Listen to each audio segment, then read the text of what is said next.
InfoWars. Tomorrow's news today.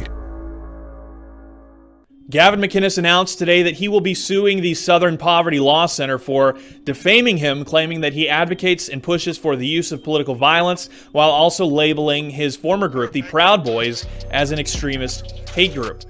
The Proud Boys are designated as such in the section on the SPLC's website called the Extremist Files, in which you can find multiple groups such as the Ku Klux Klan, the League of the South, and multiple other actual racist, self-avowed extreme groups, but in which they sprinkle other groups, such as the Proud Boys. You'll also find the Center for Immigration Studies and multiple other organizations which are not hateful, not extreme, and not meant to promote any form of bigotry. But this is a very common tactic in groups like this.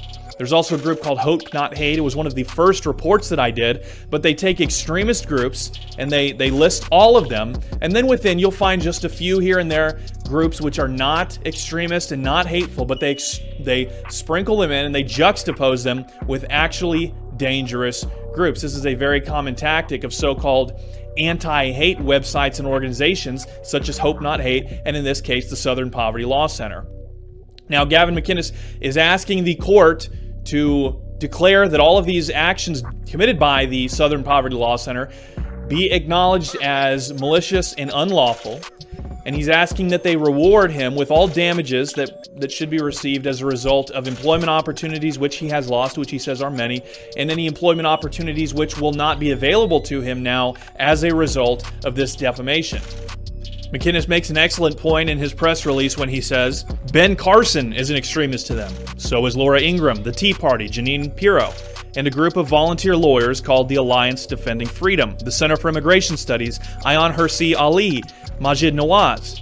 Majid was a jihadist who toned it down and became a moderate Muslim. For that, he was deemed an anti-Muslim extremist. He sued the SPLC and won. I intend to win too. As I said a moment ago, McInnes has lost multiple employment opportunities as well as multiple streams of income already as a result of the accusations leveled by the SPLC and groups like it. But that's not where it stops. McInnes and other people like him who have been falsely targeted by these groups have also faced persecution in real life. I'm not just talking about not being able to get a job, but being harassed, accosted, and often assaulted in real life. I've been told by someone who's aware of what's going on that McInnes' children have been targeted as well. McInnes also says that he is not doing this just to protect his reputation and his family, but to protect everyone else's.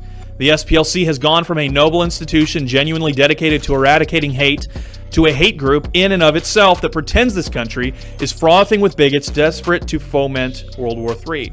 They purposely lie about their enemies in an attempt to destroy them, and it's become a very effective way to make money. The attorney representing McInnes, Ron Coleman, emphasized this lawsuit has implications beyond Gavin McInnes because we're challenging the use of deplatforming and defunding to privately censor speech. If we cannot stop this phenomenon now, the First Amendment will be rendered meaningless as dissent is silenced through private actors such as SPLC and its allies. McInnes is fighting to win, and I know that the people associated with his lawsuit are confident that it will be ruled in their favor. However, we can never be too sure with the powers that be. What is clear, what we can be sure of, is that our view of what rights are in America will be radically changed as a result of these lawsuits and others coming like it. And I have it on good authority from those that will be bringing them forward that these lawsuits will continue. This is not the last of them. And as a result, the way that we view rights in America will be radically changed. We can no longer restrict only the government and make sure that they cannot infringe upon our rights. But with the advent of multinational corporations, mega billionaires, nonprofit organizations such as the Southern Poverty Law Center, it's clear that we not only need to restrict the government, but we have to make sure that private entities and individuals are not able to restrict rights either. If you'd like to keep up with this case and all its developments, you can find it at www.defendgavin.com. My name is Jake Lloyd, reporting for newswars.com.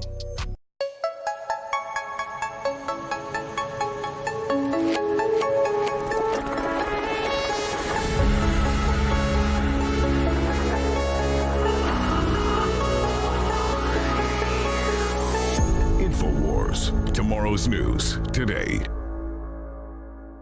Support good oral health with our one-of-a-kind Super Blue fluoride-free products. InfoWars Life brings you a revolutionary toothpaste blend with iodine and nano silver designed to deliver a powerful clean. Enjoy a minty fresh flavor made with peppermint oil, or try our bubblegum flavor. Pair this groundbreaking toothpaste with the Super Blue fluoride-free mouthwash and supercharge your oral health. Our amazing mouthwash features natural oils and ancient ingredients used since Aboriginal and biblical times. Instead of containing fluoride, our Super Blue line is loaded with the good halogen iodine and an array of other beneficial compounds that have been hand-selected for their oral health benefits. Super Blue fluoride-free mouthwash and toothpaste are the first and only to contain all of these natural ingredients: xylitol, nano silver, and iodine. Notice the difference with our Super Blue fluoride-free products. Refresh your breath and invigorate your oral health routine at InfoWarsStore.com. That's InfoWarsStore.com.